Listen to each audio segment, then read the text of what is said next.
AP CM Jagan ఎన్నికల ప్రచారంలో వేగం పెంచబోతున్నారు. ప్రచార సన్నద్ధతపై పార్టీ ఎమ్మెల్యేలతో చర్చించారు. రోజుకు 2 లేదా 3 సభలు రోడ్ షోలు నిర్వహించేందుకు ప్లాన్ చేస్తున్నారు. కీలక నియోజకవర్గాల్లో సీఎం జగన్ ఎన్నికల ప్రచారం ఉండబోతోంది. ఎన్నికలు సమీపిస్తున్న వేళ ప్రచారంలో స్పీడ్ పెంచాలని డిసైడ్ అయ్యారు సీఎం జగన్. ఇదే అంశంపై ఉత్తరాంధ్ర ఎమ్మెల్యేలు ఇన్ఛార్జీలతో జరిగిన సమావేశంలో క్లారిటీ ఇచ్చారు. ప్రచార సన్నద్ధతపై పార్టీ ఎమ్మెల్యేలతో చర్చించారు. ఉత్తరాంధ్ర ఎమ్మెల్యేలతో సమావేశమైన సీఎం జగన్ 20 రోజుల్లో రాష్ట్రంలో విస్తృత ప్రచారానికి సిద్ధమని తెలిపారు. రోజుకు 2 లేదా 3 సభలు, రోడ్ షోలు నిర్వహించేలా ప్రణాళికలు రూపొందించినట్టు వివరించారు. సభలు, రోడ్ షోలపై ఎమ్మెల్యేలతో సీఎం జగన్ చర్చించారు. కీలక నియోజకవర్గాల్లో ఏపీ సీఎం జగన్ ఎన్నికల ప్రచారం నిర్వహించనున్నారు.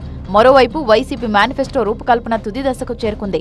తన ప్రచారంలో మేనిఫెస్టో గురించి ప్రజలకు వివరించనున్నారు సీఎం జగన్.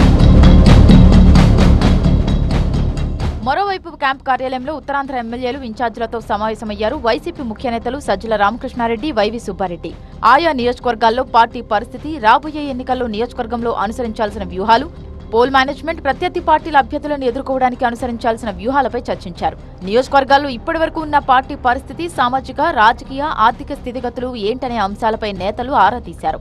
రాబోయే ఎన్నికల్లో టీడీపీ, జనసేన, బీజేపీ పొత్తులతో వస్తున్న నేపథ్యంలో వారిని ఎదుర్కొనేందుకు తీసుకోవాల్సిన చర్యలపై నేతలకు దిశానిర్దేశం చేశారు. అభ్యర్థులంతా అభివృద్ధి సంక్షేమ పథకాలను ప్రజల్లోకి విస్తృతంగా తీసుకువెళ్లాలని సూచించారు.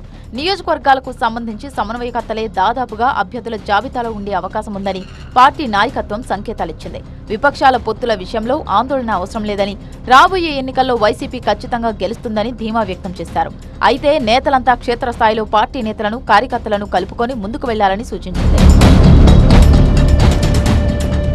రాబోయే నెల రోజులు అత్యంత కీలకమని, ఎన్నికల షెడ్యూల్ విడుదలైన తర్వాత ప్రతి నాయకుడు ప్రజల్లోనే ఉండాలని సూచించారు.